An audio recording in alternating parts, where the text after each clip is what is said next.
Hello student, आज आपके लिए एक नया टॉपिक लाई हूँ जिसका नाम है माइटोकांड्रिया। तो ये माइटोकांड्रिया क्या है?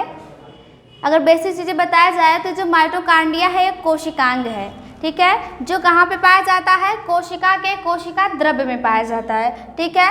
ये जो माइटोकांड्रिया एक कोशिकांग ऐसा है जो कोशिका अक्सर जो सभी कोशिकांग होते हैं कोशिका द्रव्य में ही पाए जाते हैं। उसके बाद कहता है कि जो माइटोकांड्रिया है वह दो शब्दों से बना है। पहला शब्द क्या है? माइटो। पहला शब्द क्या है? माइटो है, जिसका अर्थ सूत्र या धागा होता है। और दूसरा जो शब्द है उसका अर्थ क्या है? नाम है कांड्रिया, जिसका अर्थ कण या कणिका होता है, ठीक है। ये जो माइटोकांड्रिया होता है, पहला शब्द सूत्र या धागा, दूसरा शब्द कण या कणिका होता है, इसलिए इसे दूसरे नाम से भी जानते हैं, सूत्र कणिका भी कहा जाता है। अगर माइटोकांड्रिया न पूछे तो आपसे पूछ देता है कि सूत्र कणिका क्या है, तो सूत्र कणिका कोई अलग से नहीं है, वो माइटोकांड्रिया को कहा जाता है। क्योंकि जो माइटो है, माइटो का अर्थ ही सूत्र है या धागा है, और कांड्रिया का अर्थ क्या है? कण या कणिका होता है। इसलिए अगर यहाँ से सूत्र और कणिका को मिला दिया जाए तो उसका अलग नाम बन जाता है सूत्र कणिका, ठीक है। अगला है कि इसकी खोज किसने की है? तो जो कोशिका है तो एक वैज्ञानिक है जिनका नाम है कोलिकर, ठीक है। ये जो कोलिकर नामक वैज्ञानिक हैं, इन्होंने जो कीटों की रेखित पेशियां होती हैं, बात आती है कि रेखित पेशियां क्या है? जो कीट होते हैं, जैसे जो कीड़े मकोड़े होते हैं उनकी बात की जा रही है। और कीट क्या है? रेखित पेशियां क्या है? रेखित पेशियां वे पेशियां होती है जो क्या होती हैं? इच्छा के अनुसार कार्य करती हैं, उन्हें रेखित पेशियां कहा जाता है। तो कोलिकर ने इसकी जो खोज किया माइटोकांड्रिया की, जो कीटों की रेखित पेशियां होती हैं उसमें देखा था। उसके बाद बताता है कि जो अल्टमान है, इन्होंने तो खोज किया था, लेकिन एक अल्टमान है, एक वैज्ञानिक हैं, जिन्होंने क्या किया? इस माइटोकांड्रिया को एक नाम दिया। उस नाम को उन्होंने क्या दिया? बायोप्लास्ट कह दिया, क्योंकि उस समय किसी को एक्चुअल नाम नहीं पता था। वो क्या किया? उसको बस देखते थे तो उसको क्या करते थे? एक नाम दे दिया, जिसका नाम क्या है? बायोप्लास्ट है। उसके बाद जो फ्लेमिंग है, एक और वैज्ञानिक है जिनका नाम फ्लेमिंग है। ये फ्लेमिंग ने भी क्या किया? इस माइटोकांड्रिया को देखा तो उन्होंने क्या किया? उसको एक नाम दिया, फाइला कह दिया, ठीक है। लेकिन एक वैज्ञानिक आते हैं जिनका नाम है सीबेंडा, ठीक है। जो सीबेंडा है वो क्या करते हैं? इस माइटोकांड्रिया को माइटोकांड्रिया ही नाम देते हैं, ठीक है। और बताता है कि मोस्ट इम्पॉर्टेंट है कि जो माइटोकांड्रिया है उससे क्या कहते हैं? ऊर्जा घर कहा जाता है या पावर हाउस कहा जाता है। क्यों कहा जाता है?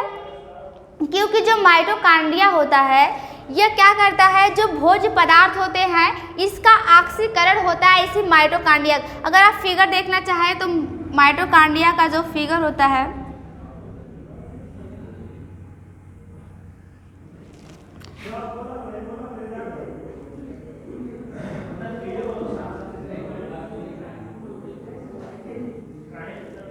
ये माइटोकांड्रिया का स्ट्रक्चर है, ठीक है। ये जो माइटोकांड्रिया होता है वो डबल लेयर होता है, एक बाहर की तरफ होता है, एक अंदर की तरफ होता है। इसे बाह्य आवरण कहते हैं, इसे आंतरिक आवरण कहते हैं। ये जो माइटोकांड्रिया देखेंगे तो इसमें कुछ तरल नुमा ऐसे द्रव्य भरा होता है,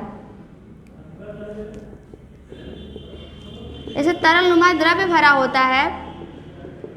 इस द्रव्य को मैट्रिक्स कहा जाता है,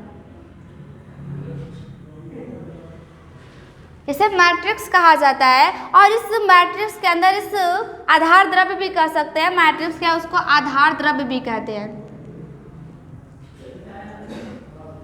इसे आधार द्रव्य भी कहा जाता है। इसमें इसके आधार द्रव्य में क्या होता है? आप देखेंगे कि जो आंतरिक परत होती है, बाह्य परत है,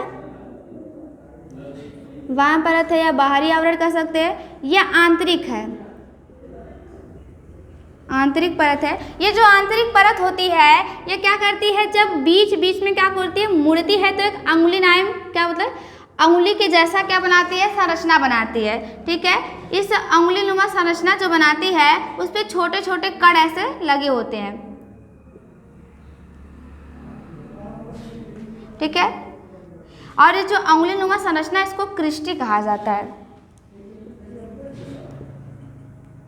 इसे क्रिस्टी कहा जाता है। और ये जो कण लगे होते हैं उसे F1 कण कहा जाता है,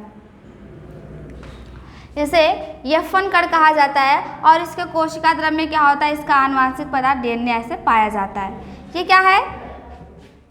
आपके माइटोकॉन्ड्रिया का स्ट्रक्चर है कहेंगे। जो माइटोकॉन्ड्रिया होता है वह 2 परतों से घिरा होता है। एक बाहर वाला परत होता है जिसे बाह्य परत कहते हैं और एक अंदर होता है जिसे आंतरिक आवरण कहते हैं। ये जो आंतरिक आवरण होता है वह बीच बीच में मुड़ता जाता है और फिंगर लाइक स्ट्रक्चर बनाता है जिसे कहते हैं क्रिस्टी। और ये जो क्रिस्टी होते हैं इसी पे छोटे छोटे कण लगे होते हैं जिसे क्या कहते हैं, एफन कण कहा जाता है। और बीच बीच में इस आधार द्रव्य में क्या होते हैं, ऐसे ऐसे कण पाए जाते हैं। इस कण को क्या कहते हैं, राइबोसोम कहते हैं। राइबोसोम कहा जाता है। और जो माइटोकॉन्ड्रिया है इसे पावर हाउस या बिजली घर इसलिए कहा जाता है क्योंकि इस माइटोकॉन्ड्रिया में जो भोज्य पदार्थ का जब पाचन हो जाता है तो वो जाता है कोशिकाओं तक पहुंचाया जाता है और ऑक्सीजन के साथ मिलकर क्या करता है, इस भोजन को तोड़ देता है और एटीपी का निर्माण करता है जो हम अपने जीवनचर्या में क्या करते हैं, उसका उपयोग करते हैं। Thank you.